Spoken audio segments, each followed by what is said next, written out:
Hello, David Hopper here, Chairman of the Board, Leader One Financial. I'm really excited today to have a guest, David Lykken, 48-year industry veteran, a gentleman who's owned 3 mortgage companies and has one of the top podcasts in the mortgage industry in the United States. We are so excited to have him here at Leader One.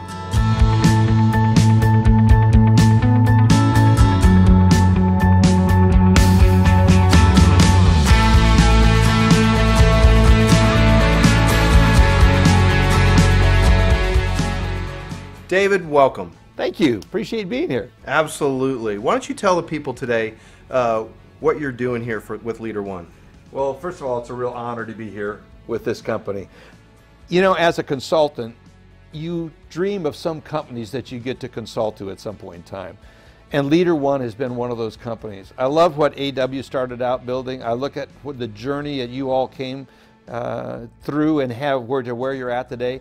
And Leader One, in my mind, is exactly what the name suggests, the #1 leader in the industry. And I'm just blessed and honored to get a chance to consult to the board, be advisor to the board, and also consult and coach as an executive leader, the executive leadership team. You've got a great team here, David. Well, I appreciate that, David. I can tell you this, at Leader One, we've never had a consultant in the company in the 13 years that I've been here.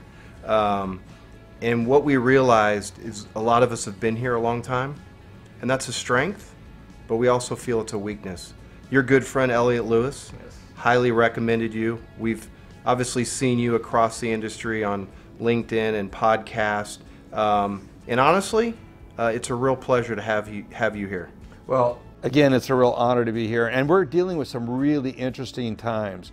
I think one of the things that happens when we're as successful as you have been here at Leader One, our own success can get in the way, and we miss seeing what else is going on. And that's where I believe successful companies bring in a consultant or bring in someone that has perspective as many years as I have. And so again, it's just a real honor to be working with you guys. So now that you've worked with us for several months, you're in Kansas City today to meet with the executive team and some of the board of directors. What do you think of Leader One? The #1 thing that stands out is so many things that we've talked about is the collaboration, the partnership. There's a sense of family here. And this word synergy or synergistic formula is oftentimes becomes a cliche, but it really is so evident of this executive leadership team. Now, you're the chairman of the board, so you're bringing the leadership from a board level, but what's so unique about this, you recently had a departure of the CEO. This company has come together and is functioning, I'm going to suggest, with all due respect to the previous leader, this company is functioning better now as a team, and it's really a testimony to these individuals, each having really strong respective skill sets that are very complementary to each other. But when we were talking to and interviewing, as we're doing today, each one of the leaders, one of them said something that was so profound. They said, when we come into our executive leadership meetings, we all take off our respective responsibility hats and we check them at the door. And we all come into the room to solve the problems or address the issues that we're facing as a company. David, that is so rare. Most people come in with their owning their turf and defending their turf. That isn't evident here. What is evident is the collaboration, the teamwork, the sense of family, the opportunity, and then the ownership structure is another thing that is really unique here.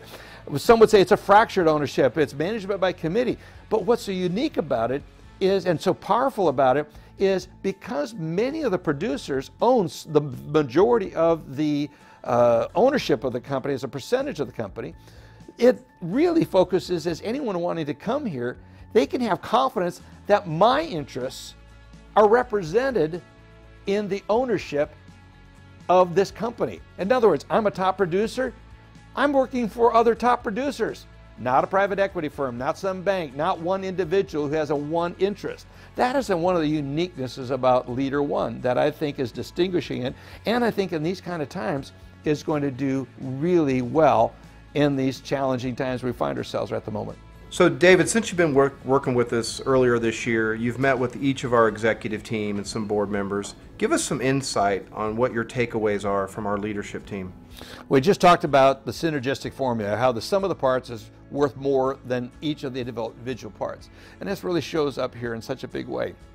For example, I love how Kimberly, who's the Chief Operating Officer, started out as a processing manager and has had the opportunity to grow in this company, and how you recently recognized that. Now, there's a lot of talent out in the field right now, especially as layoffs are happening, but you chose to promote from within, and dividends that are paying off for that. You look at how she values this job and how she looks at it, and she's the one that said, when I come into an executive meeting, I take my hat off, my responsibilities, and I come together as a group. Then I look at Adam Schwartz. I mean, that guy is just so much fun at so many levels. He is the CFO. He comes in, he cares about making money. But he balances that with Steve, who's the head of production. Now, if we know anything about a head of production, they want to spend more money so they can make more money. Now, in these kind of times, that creates a unique dynamic. And I look at how those two work together. There's a saying in NASCAR that said, if we ain't rubbing, we ain't racing. And I think there's a certain amount of really good racing that these two, because yes, there's those moments they rub together on the issues that are natural conflicts. Like Kim and Steve will probably do that, or the various production managers here looking at that. But at the end of the day, you all come around one common vision and one common cause, and that is what's best for the whole, and not what's best for one individual or one department. I think that's what's so wonderfully unique about this company. So David, everything that's happened in this transitional market, whether it's tightening of compliance or this very volatile market in secondary markets, you've worked with Christian and Todd. Tell me a little bit about what you've seen there. Well, I was so impressed when I met Christian, because it is so easy when we're in a regulatory environment that seems predatory. It seems like the state regulators and the federal regulators are out to almost try to catch us doing something wrong. Now, there are times that appropriate where people that are doing things wrong, they should be caught. But when it goes to the degree that it has, if this is a perception that I have, then you got to have someone like Christian who goes in and goes, I got to evaluate the risks, the regulatory risk that we have on, what that could mean to the company, because it doesn't take too one of those to sink a company.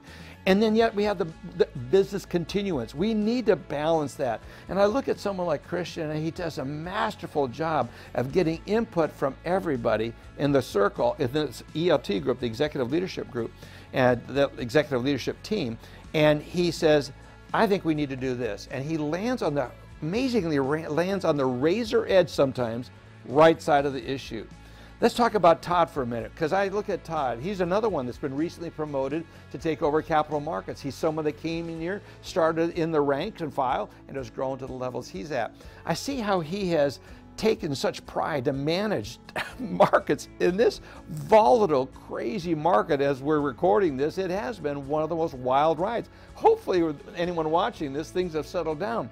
But for me, I look at, well, it's almost been like a rodeo. I want to see a guy that can stay on that horse and keep us on the horse, no matter which direction that horse is bronking or bucking and kicking at us. This market is kicking at Todd and his team. They're doing an amazing job of keeping you in the market on a profitable basis with the right level of number of products in a manner that is keeping you competitive, and so you guys can continue to play. It is an amazing team that goes on, and we could talk about so many others, but these are just a couple of examples of people that make up this company that are just exemplary.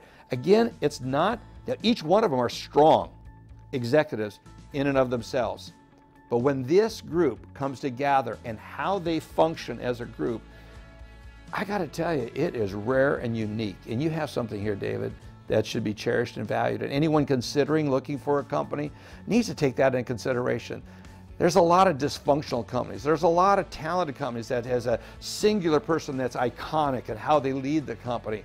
But when you start digging deeper, it's going to be hard to find a group that functions as well as the leadership here at Leader One. Well said. Well, let's finish off with our longest tenured employee, our CIO, Mike Brady, who takes care of our technology and cyber security. Tell me a little bit about what you see there with Mike. Mike is an innovative thinking kind of guy. He, first of all, is trying to balance all the risk of all the data exposures that are out there. And I ran into it because I'm trying to send emails to Elliot and dealing back and forth, and I go, oh man, he's got this locked down. But then I started getting to know Mike, and I started looking at how he's looking at things. There is a guy who cares deeply about this organization, cares deeply to the point he is so passionate where there is it's hard to find someone who has that kind of care and passion, but yet thinks out of the box. One of the things that's so exciting, how many guys that run technology are championing to lead and start a podcast? Is that a little bit unique? Here's a tech guy wanting to do a podcast. That's not necessarily what you'd expect. So I'm really excited to help Leader One develop their own podcast, and Mike's charged of getting that up and running. So we'll work with him. Very innovative. He's got the right technology, sees through it. And one executive of one of the major companies says, we have technology indigestion. They make a lot of money, and they went out and bought all the technologies out there, and they're trying to bolt it together. And that's where he said, I got technology indigestion. Somehow Mike Brady has the ability to pick the right product for the needs of this company for the season they're in. And that may change, but he's always got an open mind to what is yet needed to be successful. And he's always looking at what's coming down the line. David, thanks for coming to Kansas City this week. We've really enjoyed having you. Working with you is an honor and a pleasure. We look forward to working with you for many years. Thank you for that great insight on our executive leadership team. It's something, as chairman and board of directors, we are very excited and very proud of the executive team that we have. Our executives have over 50 years of experience with Leader One, which is unheard of in this industry. So thank you again. Thank you very much. Good to be here.